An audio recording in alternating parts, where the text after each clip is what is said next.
ishoo baga dhufte yaa qeerroo akkasumas yaa qarree tulluu dukkanaa san jigsinee baga nagaan har'a wal agarre. Wallaggattin dhaladhee ittan guddadhe Salaalee haadha kootu Booranaa abbaa kootu Baalee akaakayyuu kootutu Arsiidha wallu wallaalchisan malee hundee keenyatu Gujiidha Harargeedha lalisnullee lafa qonnaa keenyatu Booleedha qamadii keenya guban malee qabsoo hadhaawaa kan ammoo Ambotta shaakalee. Qabsoo hadhaawaa kan ammoo Ambotta shaakalee shanin jiru Oromoon tokko nu qoqqoodan malee. Shanin jiru Oromoon tokko nu qoqqoodan malee. Akka galata warra wareegamanii akka dhiigni isaanii Dr. Abiyyiif lammaa dhalee Oromoo jechuun Boorana 12 Maccaa fi Tuulamaa Bareentuu 5 nuti silaa tokko maaliif nu qoqqoodanii? Oromoo jechuun isheedha kan siiqee qabatte kana Oromoo jechuun isaa kan eeboof gaachanni barruu dinnee tomirlaa fincillaa yoomuu diinan gabbarru. Oromoon nama hammata inni kaaba jirus kibbaa yoomuu jaalala malee namarraan qabu jibbaa nu tooqee ormaan dhagne namni maaliif nu jibbaa? Takkaa nama waliin caalchisu inni bahaas jiru lixa ijuma tokkoon ilaala namni hundinuu wal qixa. Seenaa dhugaan dubbadha seenaa sobaa tarsaasee abbaan fedhe dabsee waan fedhe yoo asaase biyyuma kufuuf kaate iyyuu Oromootu qabee ol kaase. Danqamaan seenaa keenya micciiree isaa balleessu osoo Oromoon hin jirre biyyumti kunuu har'an geessu. Waan hin hojjenne faarsuuf Oromoon hin citu laagaadha. Gootummaa keenyaaf taanaan Awurooppaaf Ameerikaa addunyaanuu ragaadha. Oromoo jechuun hiikumti isaatu goota kun shakkii hin qabu homaa anaa miti ragaa barbaannaan gaafadhaa warra Roomaa. Seenaatu natti mee akkamiin akka as geenye hacuuccaa jala gallus takkaa callisneen teenye dhala keenya wareegnaa bakka yaanne yoon geenye. Lagaa waliin daangeessu iccitii saba isaatiis alagaatti nasaasu amantaa wal qoodee gandaan walitti facaasu kanaan booda Oromoo koo eenyumtuu duubatti nun deebisu. Araddaa argiigotu ragaadha isa Eertiraa keessaa biyya Bahara Nagaashiif doorii tulluu baddeessaa Oromoota achi jiraatu hortee Baareentuu keessaa. Oromoodha kana buure nu biyyaaf meero'ee seenaan dhugaa ol baanaan jara immoo garaan boora'ee.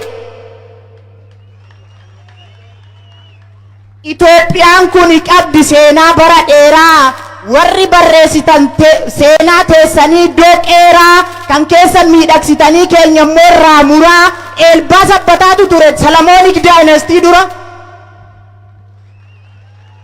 Inni Sudaan keessa jiru nun daangessu tulluun Guraaraa. Inni Sudaan keessa jiru nun daangessu tulluun Guraaraa. Itoophiyaa kanaa miti Afrikaanuu keenya jarris kanuma gubatee aaraa.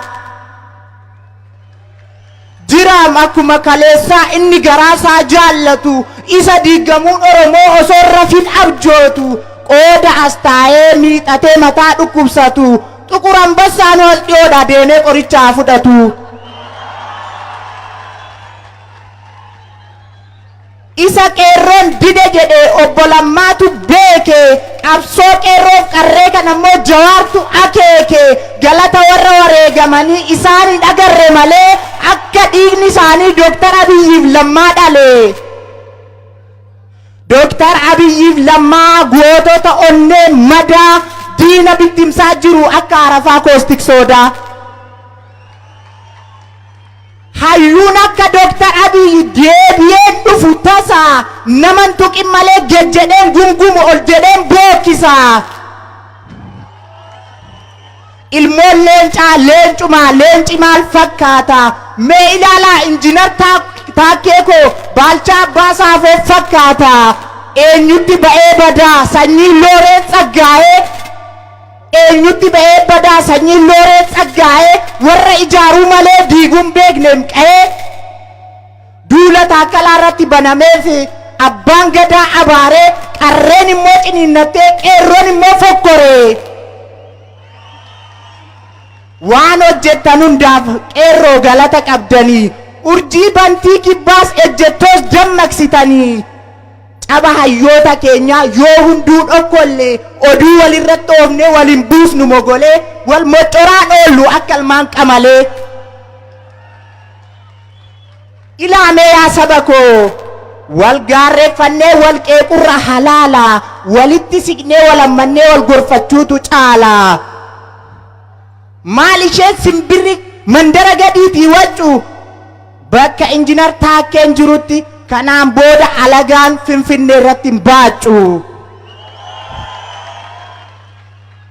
gadheen tokko tokko bakka raqaatii gugguufa har'a sin sodaata yoo 15 dhudhuufa kabajamoo obbo Xilaa'uun immoo boolee keessaa diina urgufa caalaa bultumee sobne indogoggorrellee tasaa dide maaster pilaanii goon abbaan geerarsaa alaabaa saba koo Finfinnee irratti mirmirsaa inamne kaa guyyaansaa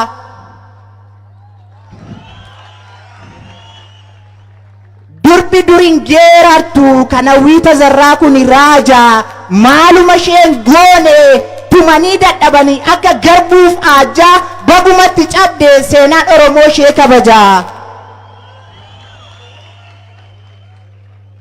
hin sodaatinaa hayyoota koo si waliin jira Oromoon kamiyyuu anis gama kootiin I am always with you qeerroon si wayi deeroo dhalaaree osoo abbaan biyyaa jiru kara deemtuun qeetu faamunaa dhaalaaree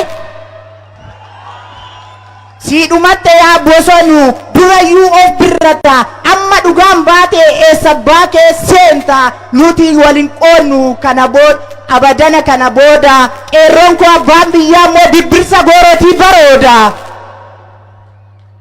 anis akka abbaa koo kaleessaa qabsaa'een diina fageessaa kanaa boodan callisu irra jedheen barbadeessaa beela bilisummaaf kan buddeen hin hudhamu hafteen goobanaafa Oromoon abboomu ormuunu akkeessa ormaa sirbina tokkummaa keenya cimsannee ija diinaa dhiiksina adaraa yaa Oromoo koo akkuma Dooktar jedhe xawal waalleen ta'ina yoo dandeessa wal eebbisaa dadhabnaa waliin abaarina imaanaa sabaa nyaattanii soorii geellaan ta'ina osoo marqaan jiruu goommana nyaatina saba keessan gantanii goobandaaccin ta'ina osoo hayyuu qabnu gadi galoon immoo qixxaatina inkirdaadhaaf harimaamoo PDOs gingilchinee dinnee dhidhiitannee ODP dhalchinee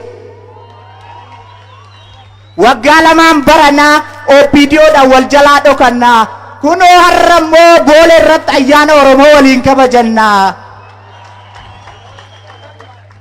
yoo kana barbaree fakkaateera ijji diinaa kun ayyaana Oromooti ayyaana dhaabatitti hin ilaalina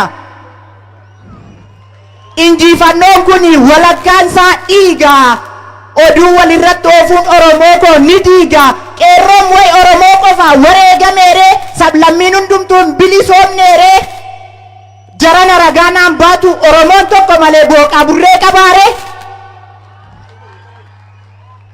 waaqni gadaa shananii gumaa keenya baasi kan warra wareegamanii warra injifannoo dhuunfachiise kan qeerroo 5,000 sin kadhadha yaa Waaqa uumaa yaa Waaqa uumamaa yaa isa aangoo hundumaa qabdu tokkummaa Oromoo nuu cimsi ati waa hundan dadhabdu ammas bagattiin singee warri biyya keessaaf alaa tokkummaa keenya cimsinaan gammachuun Oromoo kan hafetu caala jiraadhaa yaa Oromoo koo jiraadhaa yaa Oromoo koo waaqni burqaa haroo walaabuu tokkummaa keenyas uummata Oromootis akka hundee jarsaa jabeessee nu haa dhaabuu galatoomaa of kala